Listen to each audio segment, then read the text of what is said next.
Hello, my name is Chrissy Larry. I am the presenter of the Craft to Be Kind radio show. Unfortunately, I am not able to attend the studio due to COVID.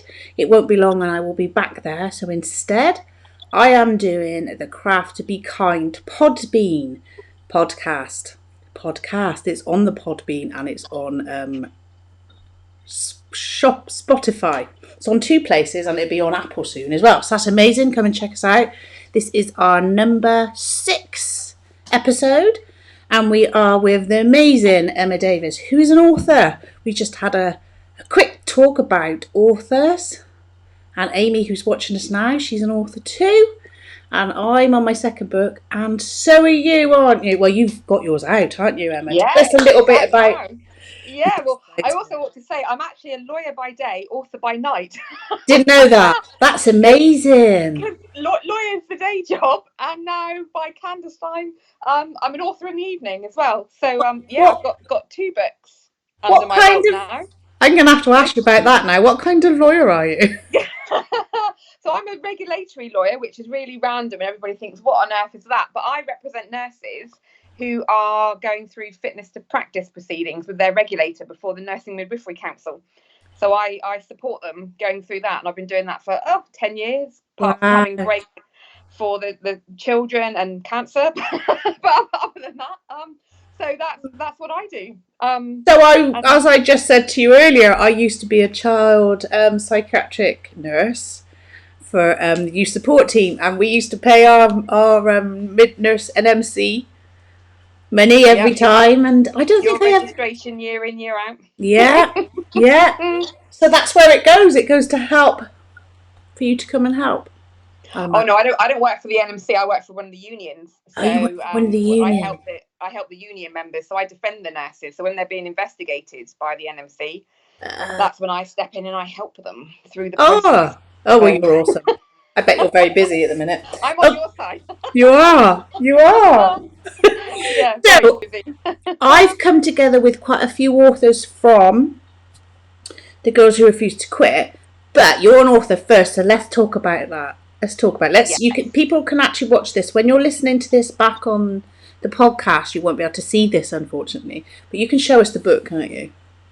I can. I can. Which one do you want first? The first one that came first. Well, that's the one that came first. If you bring it this way a little bit towards, that's it. Cover your face. That's perfect. So Emma Davies. If I hide behind it. So that's you, is it? It is me. So it's Take My Hair But Not My Humour, one mum's journey seeing off breast cancer. And this was actually me in my minion dress when I went to the ward many times. When was it? 2019. So that was the first book that came out. And then off the back of that, that's when I got involved in an amazing project with Cassie and 14 other women. And so it's The Girls Who Refuse to Quit, Volume 3. And initially, because there's a lot of writing in my book, a lot of words going on. And initially, my chapter was going to be about the breast cancer, but actually, it ended up being in relation to something else. So it didn't end up, because this here is what I call my Bridget Jones's chronological journey of breast cancer. It wasn't. I'll tell you about it a bit in a minute, but it wasn't really probably the usual experience nurses would get when they find someone like me on their chemo ward. And then when I got involved with the project, I thought I was going to do a condensed version of this. But actually, the more I got talking about it, and the way that I got myself through my cancer journey was how I worked on my mindset and having such a positive mindset. And I was really a bit silly with my cancer journey. And then I realised that came about because of the postnatal anxiety that I'd experienced with my first son when he was born in 2013. So my chapter in this one is about postnatal anxiety, working on your mindset, and then how when I was all sorted and in the best shape of my life, ironically, both mentally and physically, I get a breast cancer diagnosis. That actually, while I was doing my nurse training, I was on the cancer ward, so I saw a lot of breast cancer. Oh, it was a fantastic place, which sounds really bizarre. No. Whenever I talk about it, and obviously when I was going for my treatment, it was pre-COVID, so I could have people, and every week I brought a different friend with me. And it was a standing joke with the nurses, and I called them my chemo sitters. So the first time I went, I was obviously very nervous about what to expect, because I had the chemo first, and I took my husband with me, and we went in. And then after I'd finished, my phone was lighting up like a Christmas tree. So I was like, oh, overwhelmed with everybody messaging me. So then I had friends in groups, and I started messaging them because I had to go weekly on a Tuesday. And in the end, people were calling it Happy Chemo Tuesday, because I sent out a job advert for chemo sitters. I wanted some friends to come and sit with me. And I got all my slots filled up really quickly. Most of them were mums. And it doesn't hurt having chemo. So to sit there for 5 hours and do nothing and have tea brought to you and talk was amazing. It was only like the Friday after the Tuesday when you start feeling rubbish. So every week I had a different friend come with me, and they would bring different things to pass the time. And I think one of my first friends, we had some magazines, we did some crafting, different things. And that night I sent out a message to all my friends in my group to update them. And then the next week, my next friend tried to do the one on the week before. So it just kept on building. And I had bingo one week. My friend Kelly came with bingo cards and prizes. My friend Paula came, and she's a beautician, and I was having a full gel nail set. What amazing on friends! And it just grew and grew and grew, that I started then what I called my cancer comms, which was sending out on a Tuesday night my little update about how I was feeling over the week, the different symptoms as they kept building up. I did a sweepstake for when my hair was going to fall out. Just little silly things. But I think it was genuinely, because I've never been so authentically me in my whole life. It was amazing, because you get breast cancer and you can just do what you want. No one's going to query you. You can just speak how you want. And it was when I say amazing, obviously not having breast cancer is amazing, but the way that I dealt with it and was able to just be free and be myself was so amazing. And that's I truly believe that's what got me through the process. And what the way that this book came about was because I was journaling, because I find it really cathartic to get all my crazy thoughts out of my head down onto paper. And that's what I'd done before, working on my mindset. So I was doing a lot of journaling. I was obviously sending my weekly blogs out to my friends, my cancer comms, I was calling them. And then everyone was coming back, they're going, oh, I love your updates, I can't wait for you, should write a book. And I thought, you know what, bloody hell, I will, because I've always wanted to. I love reading. And ironically, cancer gave me both the time and the subject. And I ended up waffling on for, it's a big chunky It's a big book. And when did that come out? It came out beginning of October, so right at the beginning of Breast Cancer Awareness Month. Yeah. Which I didn't time it, so it was just meant to be, because I never timed it for it to happen like that. I was just writing, and it started off just like I say, just my ideas. Then I started recording all my friends and my family, their messages, because I wanted a place for it all to be recorded in. And at this point, it was just for me. It wasn't for anybody else. It was something for me that I wanted to do. And then when my friend said, oh, you should go for it and just write a book, I thought, actually, this could be helpful for other people. And then I started writing down a list of all the different topics and things that I would want to know.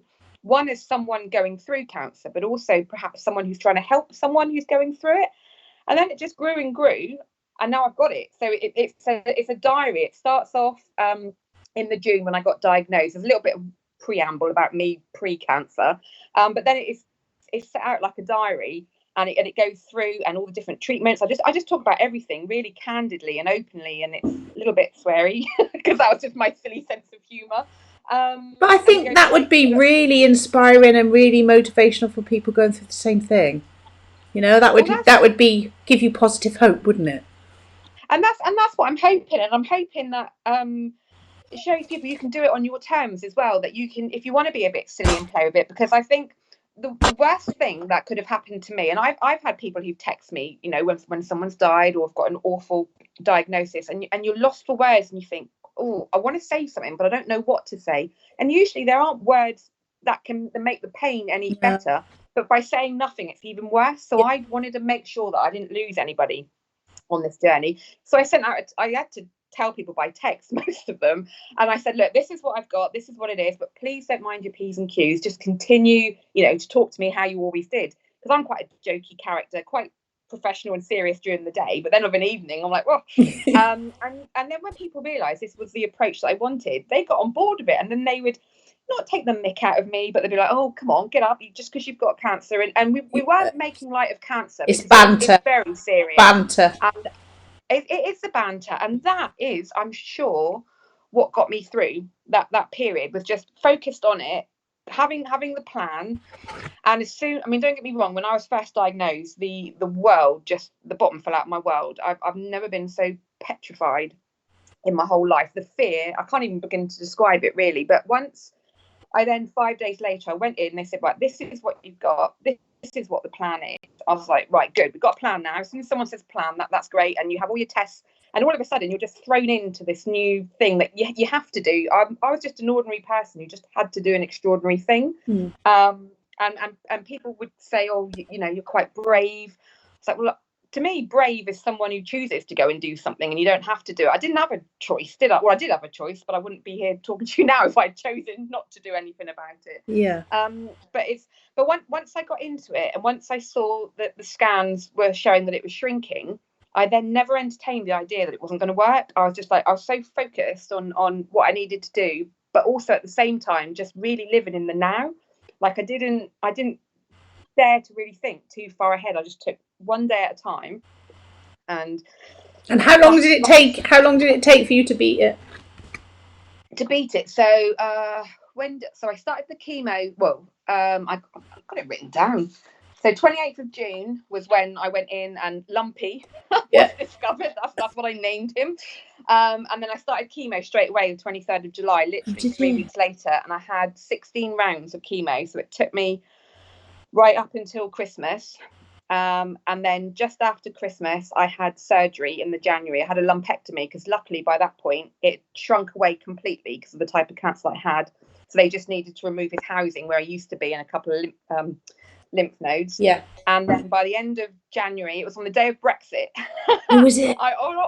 So when the country remembers us leaving the EU, I will remember Lumpy being gone, being told that there was no evidence of disease. So, and then in the April, just as we were all locking down, that's when I had to go out and have my radiotherapy because I had triple negative breast cancer. So there's only so much they can do for that. So as a bolts and braces approach, they give you the radiotherapy as well. And then that was it, April last year. So it's coming up 10 months. Just a year soon. Yeah. So I had a mammogram in January and they said there was nothing, couldn't see anything. So yeah, basically a year in remission. Awesome. Absolutely awesome. So that brings us very nicely on to Cassie. Now, Cassie is an incredible author. She has 7 books. She has been on this show. We've had a few of you now, and you're all amazing women. How did you get into that? How did you get into the... So the way I managed to sneak into that little scenario was when I had a coach and a mentor, lovely Kelly Forrester, who was helping me because after cancer, I'd lost my confidence a little bit. I was feeling a little bit lost. So she was starting this group called Over the Edge, but it was already going. And it was for entrepreneurs and for people to develop their businesses. But I wasn't joining for that because I didn't have a business, nor did I want a business. But I wanted to work on myself. Mm-hmm. So I went along to this group. I said, right, I want to work on myself and I want to write a book. And when I joined, I had, I think, about 20,000 words. And she joined me into Cassie's group, Heart-Led Authors. Now, Cassie obviously mentors people, but I'd already written. By the time I'd ended up in the group, I'd already written the book. So she then put me in touch with Jen, who did all my editing and all the cover design. And I sent her a little image of a little bold person dancing, and she came up with this, which was awesome. Amazing. I love that. Lovely. So that's how I got involved with Cassie, and I knew her through her recommendation to Jen, and we got that first book out. But then being in her group on Facebook, she was advertised. I'd seen The Girls Who Refused to Quit Volume 2 and had read that and just thought it was so needed and so inspirational just to read stories of empowering women and what people have gone through, because you just don't know, do you, what's going on behind closed doors, even if you see a smiley face. And when she said she was looking for people for book 3, I was like, yes, me. Me please. So I had to think about it because I thought, well, you know, do I want to do this as well? But then because it felt a little bit backward having already done a book once. And then I was like, do I want to be a part of a project? And I thought, absolutely yes, because then I can learn first off, I can learn a lot from Cassie, what she's going to teach and her experience and her expertise. But also I thought it'd be amazing to share the story to a wider audience, and then to also do it with 14 other women as well, because I know the power of working with women is just incredible. It is. And this experience has been everything again. It's been like doing it on my own, but doing it again with 14 women, the intensity of it has been fantastic. So that's how it all came about, this second book, which has obviously just recently come out. But then when I sat down and had my initial call with Cassie to talk about what I was going to write, so I thought I was just going to regurgitate, try and condense 100,000 into words a bit down into 3,000 words. Like, how am I going to manage that?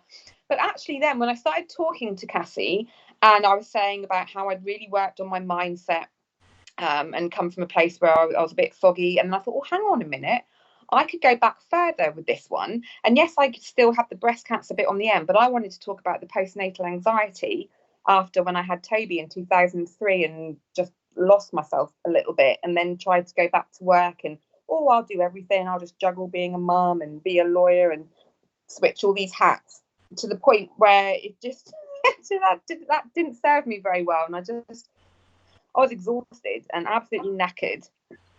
And I knew I needed to make some changes. And that's then when I did get in contact with the employee assistance program at work, had some counselling, started talking more, started working on my mindset, doing mindfulness techniques. Brilliant. And slowly I got myself out of that to being in a really positive headspace. That's so good that you could access that at work. Yeah, it was amazing. It really was amazing. And I mean, I'd acknowledged that I needed to make changes, but I didn't really know how to go about doing it, or what to do. And I'd not really entertained the idea of your mindset and mindfulness before that. And probably I wouldn't have laughed at the idea before, but it was ignorance. I didn't know how powerful that can be to sorting you out. And then, so skip forward a few years to 2019. So I had my second child, Chloe, in 2017. That was a completely different exercise. None of this mum guilt and more self-care and not worrying about stuff. And the breastfeeding didn't happen again for the second time round. You know, that's quite a gap. I'm trying to think of my maths. 4 years. 4-year gap between them. So the first time round, I was just a bundle of nerves. I'd gone from being this confident lawyer to suddenly having a small human, and I was just I was in a hell of a state. Yeah. Breastfeeding didn't work. He lost weight. I lost all my confidence. I felt quite lonely, even though I live local, my friends and family around me, but during the day they're all at work. So I wanted to meet people, but equally I didn't want to leave the house, because it was just, I've never experienced emotions like that, so intense. And of course, the sleep deprivation, terrible. I see why that's a form of torture, because I'm not good without sleep. So there was lots of things during that first period, and I swore I was never having any kids after that. I was like, nope, just one nearly broke me. That's it. I'm not doing any more. But obviously, working on my mindset and that, I thought, came round to the idea, and we had Chloe, and it was a completely different experience. Second time round, didn't have that guilt, wasn't the perfectionism. It just all went out the window, because I was like, no, I'm going to enjoy my time. And I did. I was really lucky. I had 14 months off with Chloe. Went back to work in the January 2019. I did this amazing mindset reset challenge in January with this lady called Mel Robbins from America. All right. She's really good. She does this thing called the 5-second rule, where basically you think of something maybe that's a little bit overwhelming, like perhaps doing this interview, but you just start at 5, you count down to 0, and you just go for it, and you just do it, and you don't have it, your brain doesn't have enough time to talk you out doing that scary thing. And the more I kept pushing myself to do that, the more confident, and I was really getting into my stride. I turned 40 in the April. I had a bucket list. I was ticking it off, all the things I wanted to do, and then cancer was on there. I was like, oh, right, okay, that was, and then so the year changed, obviously, completely. Have you still got things left on your bucket list? Oh, there's loads. Well, yes, because of COVID. Of course, yeah, absolutely. There's lots of things left on my bucket list. But it wasn't just big things. I mean, I should have brought it down, because I can't. My memory's a bit hazy these days. But there was big things like the family holiday. Also, my dad was turning 70, so I'd booked tickets to go and see the Edinburgh Tattoo up in up north. Yeah. But there was little things like fly a kite with the kids, look at the stars through a telescope. But then also little things like learn to take a compliment, or take an hour out to go and read a new book, or so it was big things and little things and loads of little things that I just was like, right, this year. And I felt really empowered. I joined Slimming World and lost 3 stone. Wow. So so I'm putting it all back on again now with the steroids and lockdown weight. I've got lockdown weight.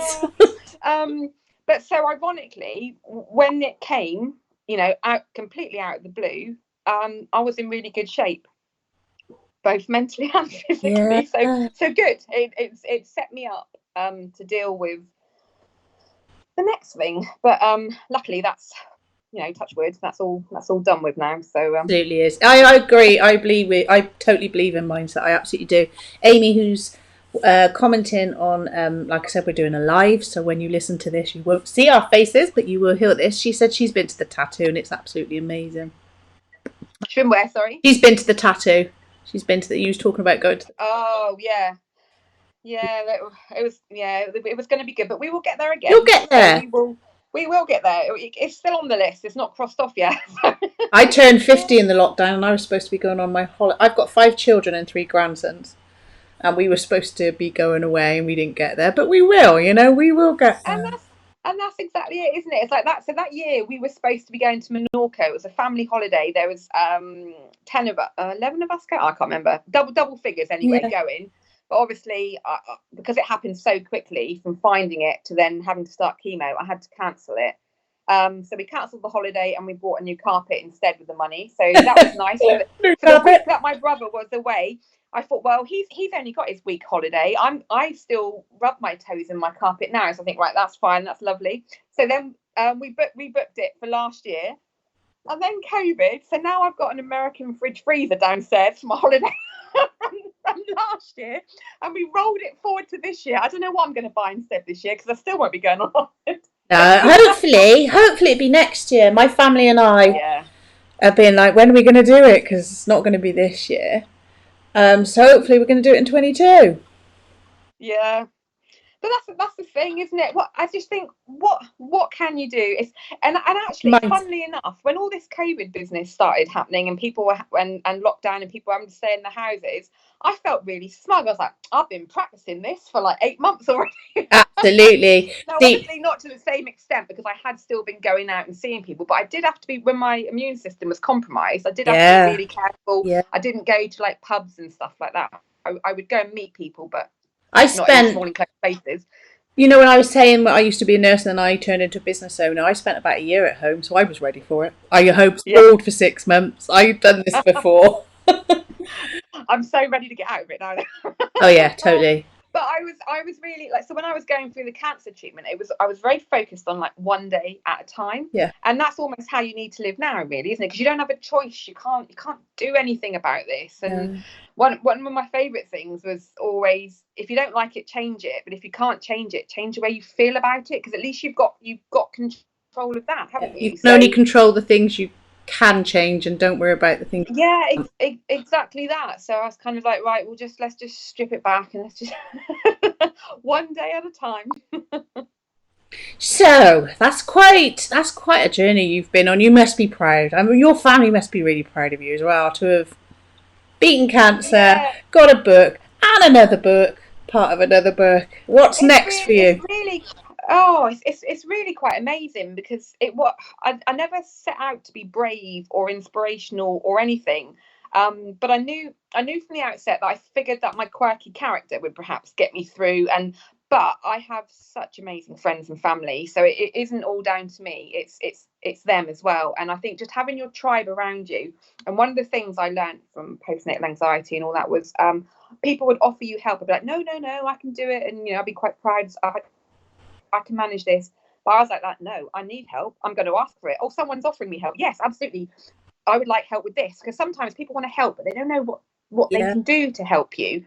But just little things like coming and doing cleaning or cooking some meals or just taking the kids off. Amazing. Worth its weight in gold. It really is. But yeah, it's all kind of snowballed now. But I think I've always wanted to write a book. I've always wanted to. I've loved it, but I've never had the time. And everybody says that, don't they? Yeah, They don't no have one the have time. time.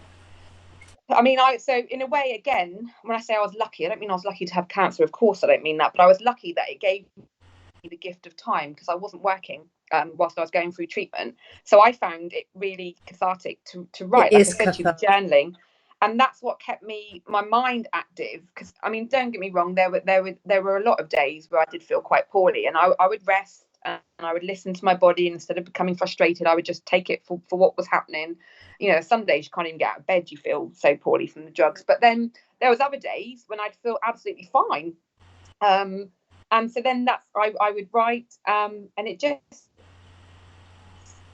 kept me going. And yeah, it's just having your tribe of people around you as well, I think. Yeah, well, it's something to be Having your incredibly cheerleaders. proud of. So, what's next for you then? What's next? I mean, what we haven't said, actually, what I haven't said is that you've also said you've been on the radio, you've been in the newspaper, so Yes, you want to be a guest, more of guest speaking. Tell us a bit more about that, I your would. future. I would love to do more. It's funny because this time last year I was a bit of a shell of my former self, and I wouldn't even go live on Facebook. I'd become that, I guess, as well, because my hair was just growing back. I had like a little bald egg head, it looked like a little ugly duckling with the little feathery bits, and I just lost all confidence in myself. Yeah. But over that time, I've just kept saying yes to things and just keep pushing myself out my comfort zone. Like going back to the training with Kelly, she would make me do lives, and I hated it at first. But then I realised people are really supportive and they want you to succeed. They don't want Yeah, you they to do. fail. And when you're saying you're writing a book, people are like, wow. I was like, oh, okay, maybe this is quite a big deal to be doing this. And so I've really celebrated that. And I think this may be my fourth or fifth podcast interview. I've been on the radio. And also, like I was saying to you earlier, I've been invited to speak now at an event in May. And how that came about was a friend had recommended my book to a colleague who happened to work for a big organisation and said to their ladies that do the Women in Leadership event, you need to read this book and maybe think about getting this lady on to come and speak at they've got like a weekly conference. So she messaged me out of the blue. I didn't even know who the lady was. And I was like that, yes, I'll absolutely speak. So I said yes before I found out what it was all about. And then it'll be a virtual event. So it'll be over the course of a week, and I'll come on and speak once. And I'll just basically probably say what I've been talking about today. Yeah. And I said, so how many people do we think it might be in front of? She said, well, normally about 200, 250. I was like, oh my God, what have you done? But then I thought, well, hang on a minute. You'll be okay. You've spoken live on the radio, and people want to hear this, and you're sharing a story which is really positive. So that's what I would love to do, because if I could make just one person feel like, oh, hang on, look, she's gone through this really awful experience, and they might just be starting out on their cancer journey, or it doesn't even have to be cancer related. It could be anything, something big, and just think, right, what did she do? She broke it down day by day, got help. And so in my book that I did, I've got like little things, little tips of what I did and things. I mean, one shoe doesn't fit all, does it? Some people want to go in on themselves and go off quietly and take themselves away, whereas I needed people around me. So that's how I got through it. And I know that not everybody would go through it the same way, but that's what I want to do. I just love sharing the story about it. And you can see that. And again, this is a podcast, so we can't see your face, but I can actually see how powerful and how enthusiastic you are about this. What's really exciting as well is I get from everyone, every paperback that I sell, I give £2 to Force Cancer Charity, which is a local charity to me.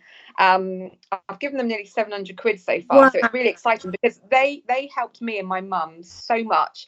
I've driven past that building all my life. I've lived in Exeter, never once thinking that I would need it, not even knowing what went on inside there. And it's amazing the services they provided. My mum used them more than me, actually, because it's not just you it affects. It just completely broke her. Yeah.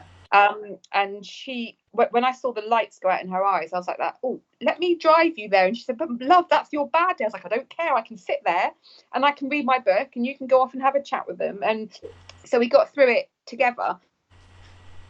But they did acupuncture. Who knew that sticking pins in your ears would actually sort out the hot sweats from medically induced early menopause. And then you sat there in a room with other women, all having a bit of a chat with these pins sticking out your ears. But they do like complementary therapies, or even in between appointments, you could go there. They make you a cup of tea, give you biscuits, and sit and read. But getting involved with a local charity, just feeling like I can give back is amazing, because I could never repay them enough for what they did for us. But also now I've been involved in some of their campaigns that they've been doing as well, and just it's just getting out there and doing new things and supporting people. It absolutely is. And as difficult things are in our life, it's always like, I think this is the path I'm supposed to be guided on. I think this is where I should be. I should be helping others, and I should be going on podcasts and inspiring people. So and that's it. And I think, if that had never happened to me, I wouldn't be doing this now. I don't.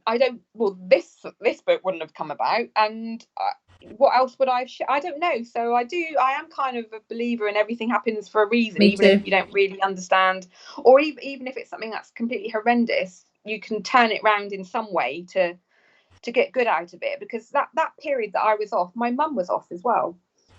So I have never in my whole adult life spent such good quality time with my mum. Now, obviously, we weren't out gallivanting all over the place, because I didn't really have the energy to do that. But we would go to like garden centres and sit and have scones and mooch around, and for an hour or so. And I'd see her most days, and it was just quality time. Yeah, it was quality time that you very rarely get. So there was lots of positives to be had from an otherwise very scary experience. Absolutely, and you've done incredible. You're incredible. Where can people find your books? Tell us where they can find them. Right, so I'll do this one first then. So I've got a website, www.lightboxblogger.co.uk, or you can just email me, emma@lightboxblogger.co.uk, because I've got these special edition versions that I've got. Was really important to me that had photos in my book. Oh wow! Oh, I'm jealous. I'm well jealous. You've actually got photos in your book. Maybe 80 copies left out of my little first batch that I ordered, and they're $12.99. You can also get them on Amazon as well, but the Amazon ones don't have the photos in them. No. And if you I've got bookmarks as well that you can have. And there we go. And I'll even squiggle in it as well. Tell me where I can get this. I want to get one. Where was it? So if actually, would you put it in the comments? I'll invite you into this group, because you're probably not in here, are you? I'll invite you into this group. Invite me in. Put all the links within. It's on. Yeah, you can get ones direct from me. Yeah. The special edition ones, or you can get Amazon. They're available on Amazon, the print on demand service. Yeah. They're the same price. Yeah. But you don't get nice ones with pictures in. Yeah. But also they're on ebook as well. They're $4.99 on the ebook. And then the girls who refuse to quit, book 2, not that I'm showing off. That's also available. You need to show off. That's what you should do. Yeah, so they're both on Amazon, but if you want a nice one, you can get that one from me. I will. Will you sign it for me? Will you sign it? Yeah, of course I've signed all of them. I felt when so they all turned up one day on a pallet, and I've got this picture of me going, whoa, look at this video. I just went nuts. This pallet of books. I had 300 special edition ones that I had delivered here. And we just did this like little sketch of me running in, and then I'm signing them all because I had a load of pre-orders, and then taking them off to the post office. I felt like a little minor Z-lister when I was walking. I was like, that's anything valuable in there? Well, not money-wise, but yes. Yes, it's my life. It's my life. It's very valuable. It is an amazing experience, and I think people who think I can't do it, you can write a book anyway. I believe that everybody's got a story in them. Yeah. Everybody has done something in their life that is going to help someone else. And if you want to write a book, I would say just do it. I've completely got the bug for it now. I've got I'm involved in a third project as well, which I'm not going to say too much about. Okay. A little bit well, it's not secret, but it's fiction. So it's there. I don't know how many of us are doing it. Maybe 20 odd, and there's 4,000 words was the limit. So it's a short story fiction. Oh, you So have to come back. You have to come yeah, well, again. I'll have to let you know what. Yeah, I can't even tell you what mine's about. I don't even know what any of the other authors have written, and I don't want to give anything away. Yeah. So, Well, fingers crossed, Emma. I'll be back on the radio and we can broadcast it to the world, can't we? That would be brilliant. Yes, we can. That would be brilliant. Thank you ever so much for coming on the show. It's been an incredible story. It was incredible for us just to listen to your incredible stories. Absolutely awesome. Oh, thank you for having me. I've really enjoyed it. Oh, you're very welcome. And for the people who's watching, because like I said, we are going live as well. Thanks for commenting. I'll have a look in that in a minute. This will also go to YouTube, so you can go to YouTube, watch this. You can hear it on, like I said, Podbean and Spotify. And I just got to work out how to do Apple. It's a little bit tech, but it will be on there. And yeah, thank you very much from Chrissy Lowry from the Craft to Be Kind show. And we will see you next week. Bye. Thank you. Bye.